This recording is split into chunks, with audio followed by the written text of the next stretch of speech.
This is the first keyboard I've ever built. I've been needing a new one for at least the last 5 years because of... So I searched the internet for the best keyboards to buy, and then I came across a whole community of people who built their own keyboards. Now, normally that just seems like something I would pass on, but there's two things in life I can never say no to: a Tesla and keyboard ASMR. And speaking of keyboard ASMR, I found out that the more you customize a keyboard, the better it can sound. So I ordered a custom keyboard to build for the first time to test what it sounds like and to see if it's actually worth it. The keyboard I built was from Mode Designs. They literally had the most modern looking keyboard, a really simple website that wasn't confusing to someone that's new to custom builds like me. And even though I kind of ran through the whole customization process, they had information on which exact parts you should choose. There's a little less than 10 parts that I promise you I've never heard of until I ordered it, but everything came in one box ready to build. Speaking of the box, it was a really big box. I thought they accidentally sent me 2 keyboards, but no. It was just a huge build kit. And while I was opening the box, I thought this was gonna be way easier until I actually saw all the different parts. I was already instantly starting to stress myself out, and immediately I knew I had to change my goal. I no longer only wanted to just make my own custom keyboard anymore. I think anyone can do that. I wanted to just make my own custom keyboard work. But good news, I found the online instructions and it said that it only took around 45 minutes to finish a build, so I started my timer and got right to work. The first thing they tell you to do is check for all the parts and tools to see if everything is there before you even waste your time trying to build it. Now, I'm not gonna lie, I just wasn't gonna do all that, so I went on to the actual first step, which was building the case. And that's also when I found a syringe, and that's what kind of made me realize that maybe I didn't know exactly what I was even getting myself into. But the first steps were way easier than I thought. All I had to do was screw the weight, the wooden accent, and the USB-C port, called the daughter board, into the case, and that was it. And that didn't take over 10 minutes. I was thinking that maybe this wouldn't be as bad as I thought, but I was wrong. Literally after watching the next few minutes of the video, I already wanted to quit.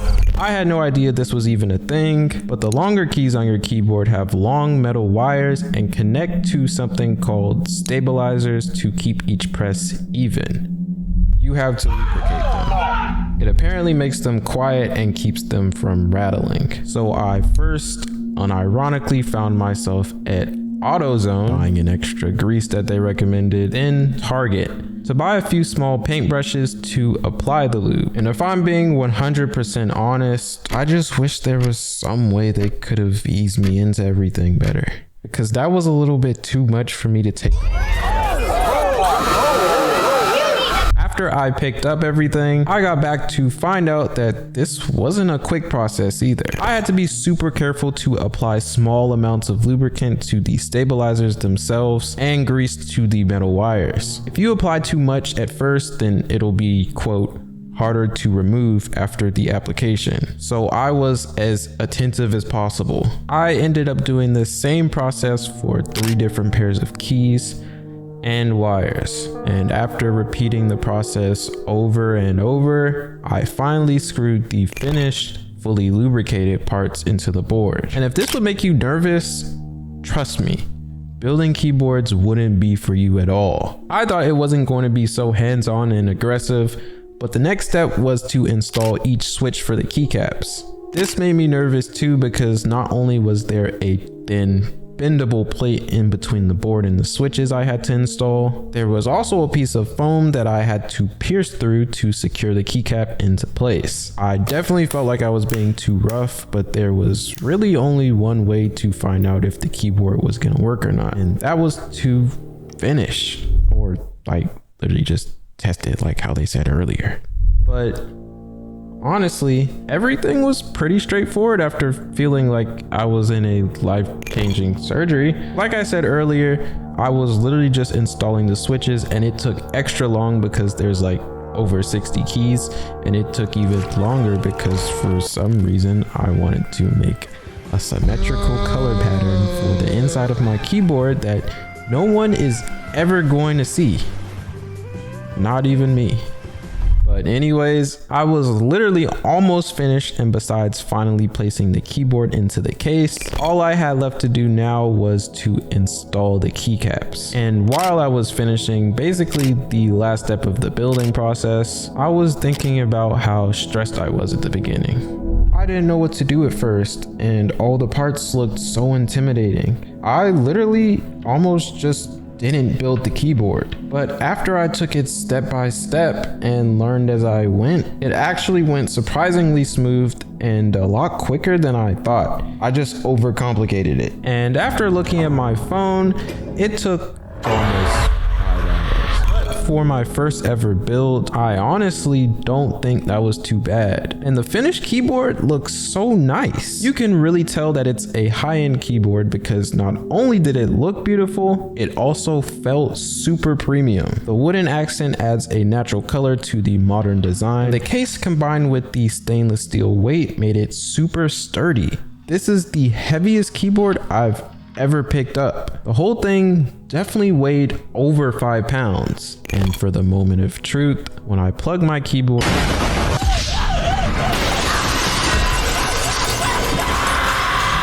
just kidding. The keyboard actually worked perfectly. It also sounded really nice and unique, which I guess was one of the pros of building.